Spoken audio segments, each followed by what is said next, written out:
Halo teman-teman, banyak yang tanya tentang emas gitu ya, dan perak, serta Bitcoin, saham, properti, saat ini investasi apa yang paling tepat. Tentu saja investasi yang paling tepat adalah investasi leher ke atas.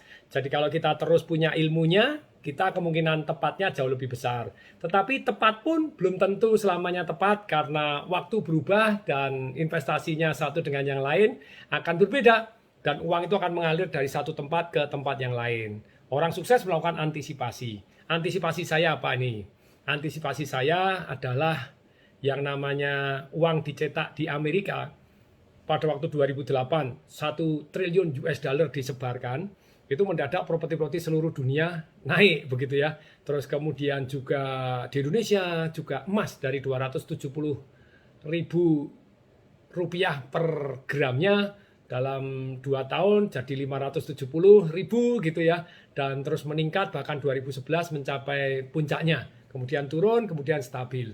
Demikian juga di tahun 2020 ini malah mencetak uang begitu banyaknya begitu ya. Maksudnya banyaknya itu berapa sih? 4,9 triliun dibagikan begitu saja. Sebagai perbandingan, Indonesia merdeka itu cadangan devisa kita 138,8 miliar US dollar. Sedangkan Tiongkok itu 64 tahun, 64, 65 tahun, 64, hampir 65 tahun merdeka, cadangan devisanya 3,55 triliun. Amerika nyetak 4,9 triliun dan dibagikan begitu aja. Nah, tentu saja akan ada efeknya karena uang itu akan beredar ke seluruh dunia dan termasuk saham-saham akan naik dan kemudian termasuk Bitcoin juga naik.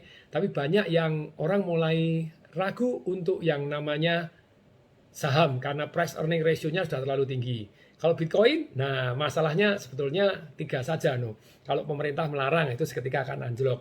Yang kedua, orang merasa terlalu mahal. Jadi itu kan hanya kesepakatan saja. Yang ketiga adalah ketika dihack teknologinya, nah itu yang akan mengakibatkan Bitcoin bisa turun. Sedangkan koin-koin yang lain, nah tergantung gitu ya. Hati-hati terhadap yang nyetak sendiri kemudian jual kepada orang lain. Bitcoin kan harus nambang gitu, nambangnya tidak semudah yang Anda bayangkan. Butuh listrik yang banyak sekali, komputer yang banyak. Kemudian juga, nah kalau emas seperti apa? Emas dan perak termasuk saya yang suka begitu ya. Emas tidak membuat Anda kaya, tapi emas membuat Anda tetap kaya. Nah,